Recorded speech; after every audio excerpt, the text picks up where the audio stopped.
So we are back to another poem for ISC Class 11, this time with Abhisara the Tryst, written by Rabindranath Tagore. This poem has a lot of inner meanings to unveil, and hence this is one of the best literary pieces that the council could have given us students. So, in brief sense, the tryst. A tryst means a secret meeting. So from the title itself, we can get to understand that the poem has something to do with meetings in secret. So another thing that we should know is this poem concentrates a lot on the Buddhist principles of life.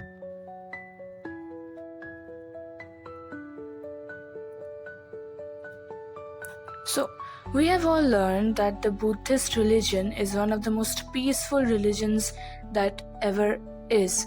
It celebrates living in peace, living in serenity, distancing yourself from society, and living an austere life. So these two are the main principles, the Buddhist principles of life, and the meeting is a secret meeting. So let's start the poem. Upagupta, the disciple of Buddha, lay asleep in the dust by the city wall of Mathura. Oh, another thing, this is actually based on a real story that has been taken from the folk tales. So, we can consider it to be a real happening sometime in history. So, Upagupta was a disciple of Buddha and he was asleep on the dust by the city wall of Mathura. Lamps were all out, doors were all shut, and stars were all hidden by the musky sky of August. So, it was in the night time. The lamps were out, the doors were shut of the people living in Mathura, and the stars were all hidden by the murky sky of August. So the sky was very cloudy, it was a bad weather, and the stars were all out. So there was no sense of light in this village. Whose feet were those tinkling with anklets, touching his breast all of a sudden? He woke up startled, and the light from a woman's lamp fell on his forgiving eyes. So suddenly there was a pair of feet who were tinkling with anklets, and they suddenly tripped upon Upagupta. He woke up startled, and the woman was carrying a lamp, and the light from that lamp fell on his forgiving eyes. It was Vasavadatta, the dancing girl, starred with jewels, clouded with a pale blue mantle, drunk with the wine of her youth. So Vasavadatta was a court dancer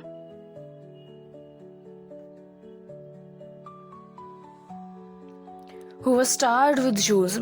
She was very rich, and from this we can understand that she was a very demanded and sought after woman. She was very rich, she was starred with jewels, clouded with a pale blue mantle, drunk with the wine of her youth. This line is very important. Vasavadatta prided herself on her beauty, and she was drunk with the wine of her youth. She was intoxicated with her beauty. She valued her beauty above everything else. She lowered her lamp and saw the young face, austerely beautiful. So, Vasavadatta never understood anything other than materialism, right? So, she saw this young man with an austerely beautiful face and was surprised.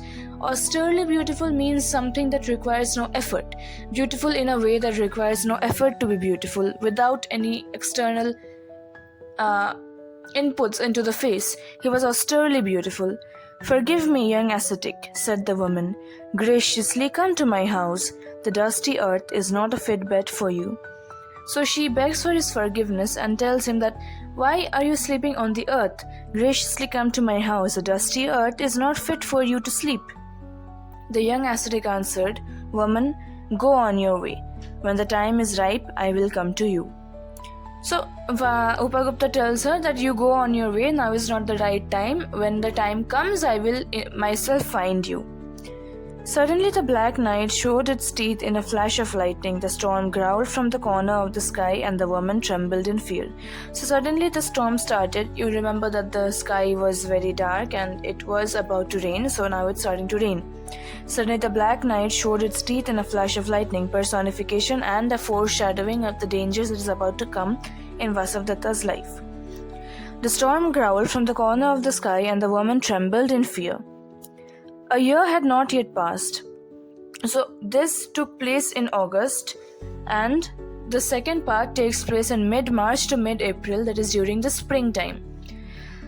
It was evening of a day in April. In the spring, the branches of the wayside trees were full of blossom. So it was a springtime and the trees were all full of flowers and they were all bursting with the flowers. Gay notes of a flute came floating through the warm spring air from afar. The citizens had gone to the woods for the festival of flowers. So the tunes of a flute came floating from afar. The citizens had gone to the woods to celebrate the festival of flowers. So this part is actually my theory. If you have seen or read about the Mahabharata, or rather know about the Lord Krishna, so you will know that Krishna and Radha, whenever they used to meet, Krishna used to play his flute and Radha used to come to him following the tunes of the flute. And that was also a secret meeting between Krishna and Radha. So from that I've just made this analysis that the flute also represents the secret meetings between Upagupta and Vasavdatta. From the mid-sky gazed the full moon on the shadows of the silent town. So this is the morning. The citizens are going to celebrate the festival of flowers and now it's the night time. The full moon was there upon the sky. The young ascetic was walking in the lonely street, while overhead the lovesick quails uttered from the mango branches their sleepless plaint. So the ascetic Upagupta was once again in the village after not really a year, after a few months, and he was walking through the streets and heard the quails from the mango branches above who were not yet asleep. Upagupta passed through the city gates and stood at the base of the rampart. So he passed through the city gates, he entered the city gates and stood at the base of the rampart, means an entryway to a place. So he stood at the entryway of the village. What woman lay at his feet in the shadow of the mango grove? Struck with the black pestilence, her body spotted with sores of smallpox, she had been hurriedly driven away from the town to avoid her poisonous contagion. So, as soon as he entered the city gates, he saw a woman lying at his feet in the shadow of the mango grove. She was affected with smallpox, with black pestilence, smallpox, chickenpox, whatever you want to call it. Her body was spotted with the sores of smallpox. She had been driven away from the town to avoid her poisonous contagion. So the town people had removed her immediately from the town without even caring about her life to avoid the disease spreading to other people of the town. The ascetic sat by her side, took her head on his knees, and moistened her lips with water and smeared her body with balm. So this is highlighting the Buddhist principles of life. One should not care about themselves and only serve others in their time of need. So without caring about contacting the disease, Upagupta sat by her side and took her head on his knees. He moistened her lips with water and smeared her body with balm. "Who are you, merciful one?" asked the woman. "The time at last has come to visit you, and I am here, Vasavdatta," replied the young ascetic. So the woman gains a bit of consciousness and asks, "Who are you, you merciful one? Why are you having so much mercy on me? Who are you?" So the young ascetic replies, "The time at last has come to visit you, and I am here, Vasavdatta." So that's the story. Now let's go to the inner meanings of the lines. So coming back to the first page, an important detail about nature and the various swings of nature is to be made. See, during their first meeting, when Upagupta first met Vasavdatta, the lamps were all out, the doors were all shut, and the stars were all hidden, which symbolizes the darkness that Vasavdatta was in initially. The the absence of inner light and knowledge in Vasavdatta's life is represented by these. Lamps were all out, doors were all shut, and stars were all hidden by the murky sky of August. So on the first meeting, the sky is dark without stars and is horrid with lightning and storm. Yes, later, black night showed its teeth in a flash of lightning, the storm growled from the corner of the sky, and the woman trembled in fear. So though the night is dark, the dancing girl is bright with her jewels shining like stars. This is also an important thing to notice.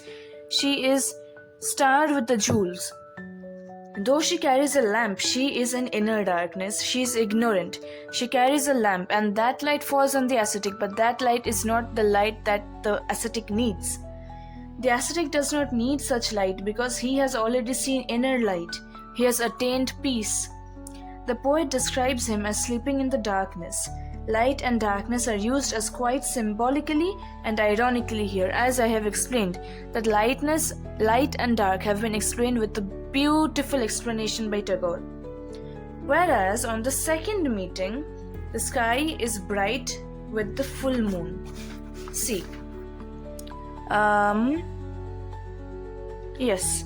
Where is it? Yeah. From the mid-sky, gaze the full moon on the shadows of the silent town. Also, Lord Buddha had achieved enlightenment during Purnima, and Vasavdatta also attains enlightenment during the full moon, Purnima. The sky is bright with the full moon, and her life is now full of sorrow. See, previously the sky was dark and her life was been full of happiness, but now the sky is bright and her life is full of sorrow. The darker show of life is shown here. Her very statement during the first meeting with Upagupta, the dusty earth is not a place fit for you, now becomes her condition when she lay at his feet in the shadow of the mango grove. The situations have been completely reversed. During the second meeting, she is seen lying on the ground at the ascetic's feet. During the first meeting, she had stepped upon his breast, while in the second meeting, she is now at his feet. How her life has taken an unexpected turn is well illustrated. Another important thing to notice is that the spring season too is described with symbolic undertones. The branches of the trees are described as aching. The branches full with blossom, they were aching with the weight of the flowers. Now, flower is described as beauty. Flowers are beautiful, they are associated with beauty. And people are always after the spring season. This implies that people always want the beauty to be external. So the festival of flowers also conveys the same. The people are always after spring, that is, they're after material pleasures. They approach the girl when she is young and beautiful and desert her when she has lost her charm and has now been contacted with the black pestilence. They have deserted her now, but they were all after her when she was in the prime of her youth. The young ascetic is described as walking in the lonely street. People are not interested in the spiritual truth anymore. Earlier, the poet mentions that all the doors are shut. This is another important thing. The doors are all shut for the ascetic. The people are never interested in the spiritual way. They're only interested in the materialistic way of life. The poem also describes the inner transformation of the dancing girl. Once she was proud of her body and its beauty, but now she comes to know that all material things come to an end. Now she is nothing more. She does not matter to the town people, and they have thrown her out without even thinking twice whether she will live or not.